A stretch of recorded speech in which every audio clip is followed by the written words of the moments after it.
প্রধানমন্ত্রী তিনি পহেলা মে বলেছেন, মালিকদেরকেও বলেছেন, অবশ্য বলেছেন যে আপনারা একটু বিলাসিতা কমান, আপনারা একটু বিলাসিতা কমাইলেই শ্রমিকদেরকে আরো একটু দিতে পারবেন, সেটা দেন। একই সাথে তিনি শ্রমিকদেরকে আন্দোলন করতে নিষেধ করেছেন। আপনি যে আন্দোলন করতে নিষেধ করেছেন, বাংলাদেশের শ্রমিকরা যদি আন্দোলন না করত, স্বৈরাচার এরশাদের পতন হইতো না। আপনি দেশের প্রধানমন্ত্রী হইতে পারতেন না। এবং শুনে রাখেন, ট্রেড ইউনিয়ন কেন্দ্র আন্দোলন করবে। শহীদ তাজুল জীবন দিয়েছে, ট্রেড ইউনিয়ন কেন্দ্র এবং প্রগতিশীলরা জীবন দিয়ে আপনাকে ক্ষমতা এনেছে আন্দোলন করে শ্রমিকরা। আর এখন আপনি আন্দোলন করতে নিষেধ করেন। আমরা শ্রমিকরা ধ্বংসকারী না। শ্রমিকদের আন্দোলন অধিকার প্রতিষ্ঠার আন্দোলন, পেটের ভাতের আন্দোলন। এই আন্দোলন আমরা করব এবং সেই আন্দোলনের প্রধান শক্তি ছিল বাংলাদেশ ট্রেড ইউনিয়ন কেন্দ্র। সেই ট্রেড ইউনিয়ন কেন্দ্রকে আজকে তার বিরুদ্ধে মালিকরা লেগেছে। সেই ফাঁদে যদি আপনিও প্রধানমন্ত্রী হয়ে পা দেন, মনে রাখবেন দেশ যদি আরো সংকটে পড়ে, তখন কিন্তু উদ্ধার করার জন্য মানুষ পাবেন না, শ্রমিক পাবেন না, জনগণ পাবেন না।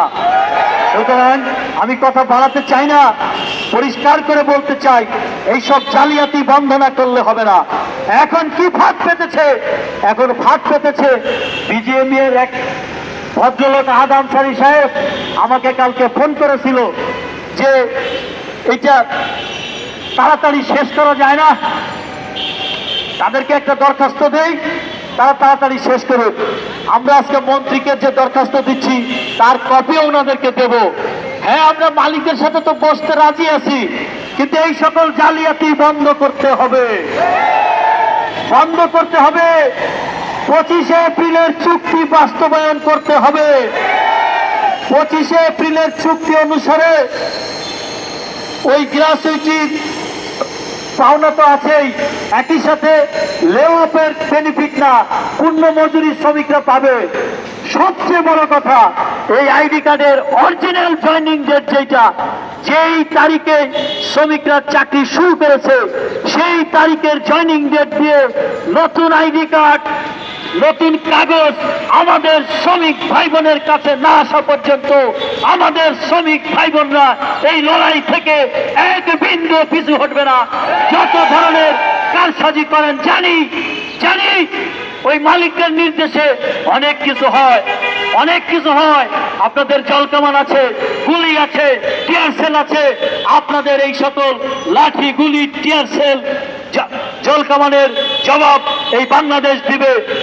মালিকরা যদি এই ধরনের বেশি আরো চালাকি করেন, আরো কারসাজি করেন, তাহলে আপনারাই বিপদে পড়বেন। ক্রমান্বয়ে প্রতিদিন শ্রমিকদের মধ্যে ক্ষোভ জন্ম নিচ্ছে। শুধু হতাশা নয়, বিভ্রান্ত নয়, একই সাথে ক্ষোভ জন্ম নিচ্ছে। এই ক্ষোভ যেই দিন বিক্ষোভে পরিণত হবে, সেই দিন কিন্তু পালাবার জায়গা পাবেন না। 6 সালে পালাবার জায়গা পেয়েছিলেন না, রাস্তায় গড়াগড়ি করেছিলেন বিজিএমইএর নেতারা। এখন বিজিএমইএর সভাপতি সাহেব, আপনি রাজনীতি করা মানুষ, রাজনীতিটা বুঝবেন।